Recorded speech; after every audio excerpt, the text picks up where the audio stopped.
Naninindigan ng drag queen na si Pura Luca Vega na self-expression ang performance niya sa ni remix na Dasal na Ama Namin. Apela pa ng drag artist na huwag siyang pagdiskitahan sa dami ng problema ng Pilipinas. Nasa sentro ng balita si Noel Talakay.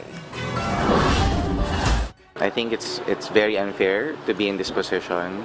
Ito ang naging saloobin ni Amadeus Fernando Pahente o mas kilalang Pura Luca Vega sa kanyang pagka-aresto kahapon dahilan para makulong ito sa Police Station 3 ng Santa Cruz, Manila.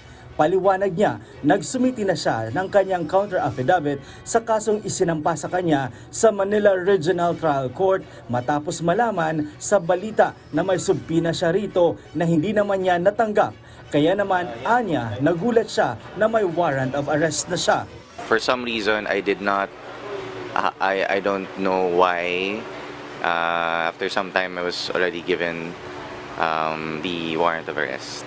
Anya, hindi niya inaasahan na hahantong sa pagkakakulong ang pagpapakita niya ng kanyang self-expression sa pamamagitan ng drag. Ito, anya, ay isang art at hindi krimen, kaya hindi siya natatakot.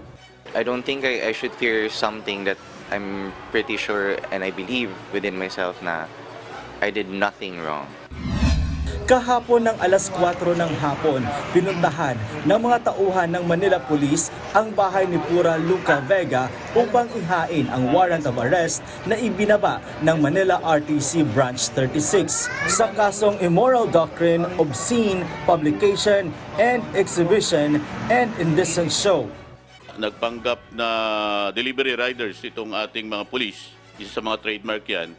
At nung na-confirm nga na nandun si Pura Luca Vega, o yung ating accused, ay inaresto nila ito at dinala nila sa kanilang istasyon dito sa Santa Cruz, Manila. Nagsagawa naman ng kilos protesta bago maghating gabi-kagabi ang grupo ng LGBTQIA+ sa nasabing police station. Sa pagkakakulong ni Pura Luca Vega, samot-sari naman ang naging reaksyon ng mga netizen. Mayroon tila lumambot na ang puso sa nasabing drag artist. Mayroon naman natuwa sa sinapit ni Vega. Pero mensahe niya sa patuloy na bumabatiko sa kanya. Maraming kinakaharap ang Pilipinas sa problema, so I don't know kung deserve ba ako ng ganitong atensyon. May 3 kaparehong kaso pa ito na kinakaharap sa korte ng Quezon City at isa sa NBI. Si Pura Luca Vega ang kontrobersyal na drag queen dahil sa kanyang performance na Ama Namin at paggaya sa Black Nazarene. Noel Talakay para sa Bayan.